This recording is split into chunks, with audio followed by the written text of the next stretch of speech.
ಆಕಾಶವಾಣಿ ಪ್ರದೇಶ ಸಮಾಚಾರ ಓದುತ್ತಿರುವವರು ಸುಗುಣ ಸತೀಶ್. ಮುಖ್ಯಾಂಶಗಳು: ತೊಗರಿ ಬೆಳೆಗೆ ಕನಿಷ್ಠ ಬೆಂಬಲ ಬೆಲೆ ನಿಗದಿಪಡಿಸುವಂತೆ ಪ್ರಧಾನಿಗೆ ಮುಖ್ಯಮಂತ್ರಿ ಸಿದ್ದರಾಮಯ್ಯ ಪತ್ರ. ಬೆಳಗಾವಿಯ ಸುವರ್ಣ ವಿಧಾನಸೌಧದಲ್ಲಿ ವಿಶ್ವದ 2ನೇ ಅತಿದೊಡ್ಡ ಖಾದಿ ರಾಷ್ಟ್ರೀಯ ಧ್ವಜ ಅನಾವರಣ. ಮಹಿಳೆಯರಿಗೆ ಋತುಚಕ್ರ ರಜೆ ನೀಡಿದ್ದ ರಾಜ್ಯ ಸರ್ಕಾರದ ಆದೇಶಕ್ಕೆ ಉಚ್ಚ ನ್ಯಾಯಾಲಯ ಮಧ್ಯಂತರ ತಡೆ. ಕೃಷ್ಣಾ ಮೇಲ್ದಂಡೆ ಯೋಜನೆ ಹಂತ 3 2543 ಎಕರೆ ಜಮೀನು ಭೂಸ್ವಾಧೀನ, ವಿಧಾನಸಭೆಯಲ್ಲಿ ಉಪಮುಖ್ಯಮಂತ್ರಿ ಸ್ಪಷ್ಟನೆ.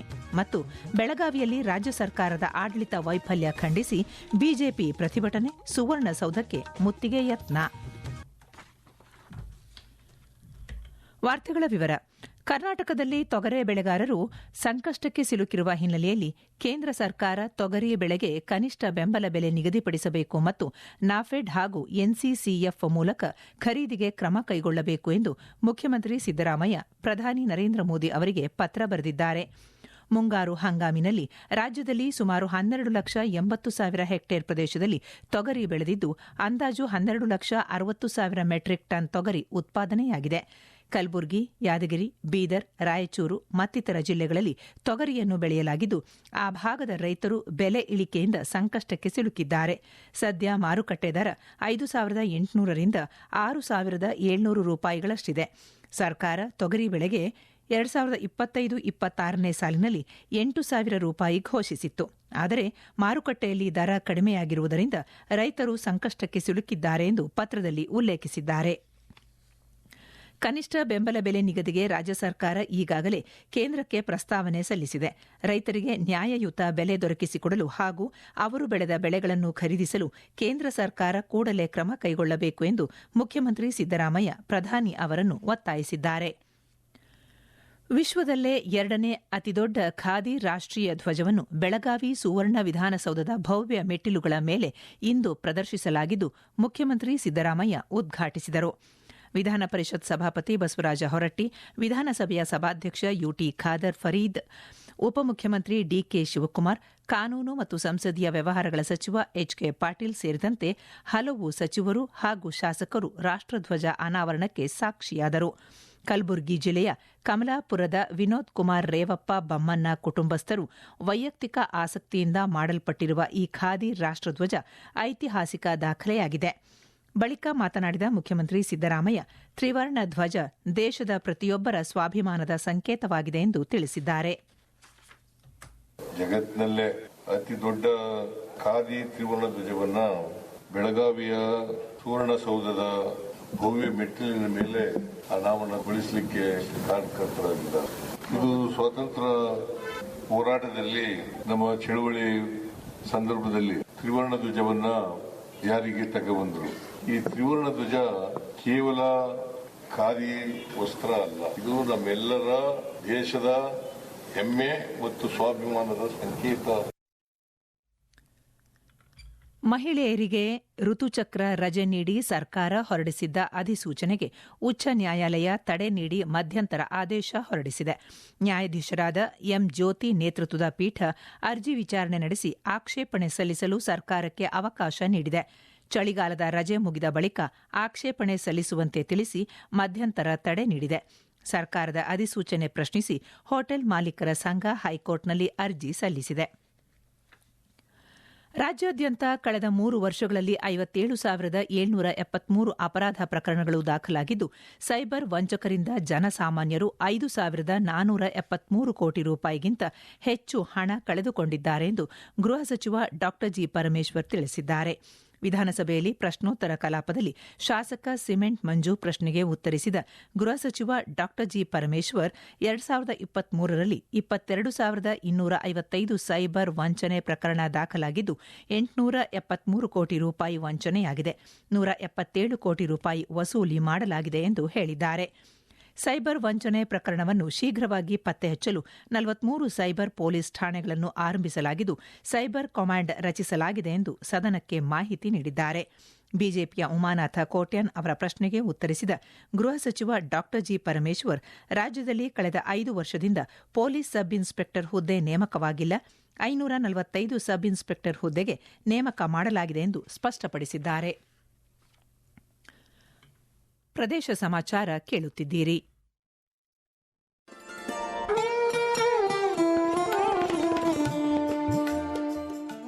ಆಕಾಶವಾಣಿ ಸುದ್ದಿ ವಿಭಾಗದಿಂದ ಪ್ರದೇಶ ಸಮಾಚಾರವನ್ನು ಪ್ರತಿದಿನ ಬೆಳಿಗ್ಗೆ 7:05, ಮಧ್ಯಾಹ್ನ 12 ಮತ್ತು 2:30 ಹಾಗೂ ಸಂಜೆ 6:40ಕ್ಕೆ. ರಾಷ್ಟ್ರೀಯ ವಾರ್ತೆಗಳನ್ನು ಬೆಳಿಗ್ಗೆ 7:35, ಮಧ್ಯಾಹ್ನ 1:10 ಹಾಗೂ ಸಂಜೆ 7:35ಕ್ಕೆ ಪ್ರಸಾರ ಮಾಡಲಾಗುತ್ತದೆ.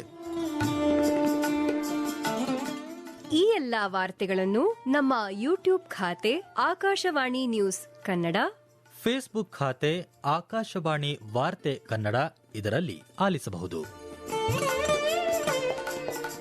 ನಿಖರ ಮತ್ತು ವಿಶ್ವಾಸಾರ್ಹ ಸುದ್ದಿಗಳಿಗಾಗಿ ಕೇಳಿ ಆಕಾಶವಾಣಿ ವಾರ್ತೆ.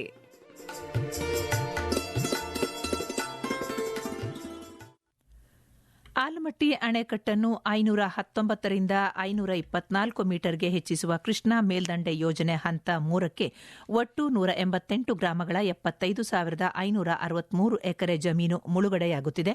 ಈ ಪೈಕಿ 2,543 ಎಕರೆ ಜಮೀನನ್ನು ಭೂಸ್ವಾಧೀನಪಡಿಸಿಕೊಂಡು ಪರಿಹಾರ ವಿತರಿಸಲಾಗಿದೆ ಎಂದು ಜಲಸಂಪನ್ಮೂಲ ಸಚಿವ ಡಿಕೆ ಶಿವಕುಮಾರ್ ತಿಳಿಸಿದ್ದಾರೆ.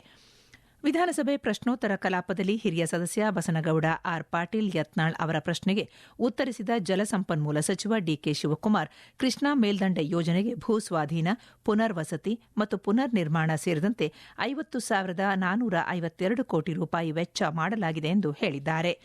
ಕೇಂದ್ರ ಸರ್ಕಾರ ಅವಾರ್ಡ್ ಪಾಸ್ ನೀಡಿದರೆ 3-4 ವರ್ಷಗಳಲ್ಲಿ ಭೂಸ್ವಾಧೀನ ಪೂರ್ಣಗೊಳಿಸಿ ಯೋಜನೆಯನ್ನು ನಿಗದಿತ ಸಮಯದಲ್ಲಿ ಪೂರ್ಣಗೊಳಿಸಲಾಗುವುದು ಎಂದು ಸ್ಪಷ್ಟಪಡಿಸಿದ್ದಾರೆ. ಭೂ ಪರಿಹಾರಕ್ಕೆ ದರ ನಿಗದಿ ಸಂಬಂಧಿಸಿದಂತೆ ಉಪಮುಖ್ಯಮಂತ್ರಿ ಡಿಕೆ ಶಿವಕುಮಾರ್ ಮಾತಿನಿಂದ ತೃಪ್ತರಾಗದ ಬಸನಗೌಡ ಪಾಟೀಲ್ ಯತ್ನಾಳ್ ಸಭಾತ್ಯಾಗ ನಡೆಸಿದರು.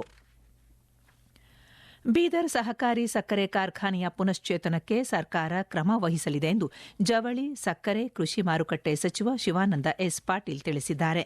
ಪರಿಷತ್ನಲ್ಲಿ ಸದಸ್ಯ ಭೀಮರಾಯ ಬಸವರಾಜ ಪಾಟೀಲ್ ಅವರ ಚುಕ್ಕೆ ಗುರುತಿನ ಪ್ರಶ್ನೆಗೆ ಉತ್ತರಿಸಿದ ಅವರು, ಕಾರ್ಖಾನೆಯ ಪುನಶ್ಚೇತನ ಪ್ರಕ್ರಿಯೆ 2022ರಿಂದಲೇ ಆರಂಭವಾಗಿದೆ ಎಂದು ಹೇಳಿದ್ದಾರೆ.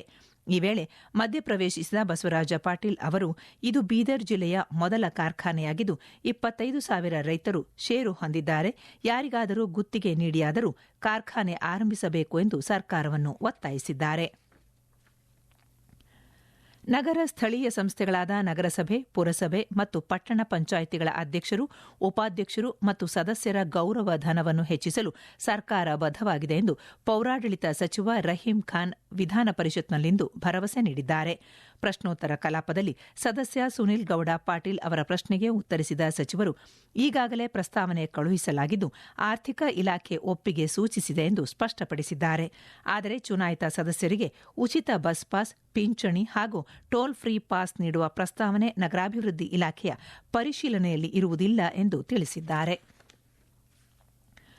ಕೇಂದ್ರ ಸರ್ಕಾರ ಪುರಸ್ಕೃತ ಅಮೃತ್ ಯೋಜನೆಯಡಿ ಕಲ್ಯಾಣ ಕರ್ನಾಟಕದ 6 ನಗರಗಳು ಆಯ್ಕೆಯಾಗಿವೆ ಎಂದು ನಗರಾಭಿವೃದ್ಧಿ ಮತ್ತು ನಗರ ಯೋಜನೆ ಸಚಿವ ಭೈರತಿ ಸುರೇಶ್ ವಿಧಾನ ಪರಿಷತ್ತಿನಲ್ಲಿ ತಿಳಿಸಿದ್ದಾರೆ.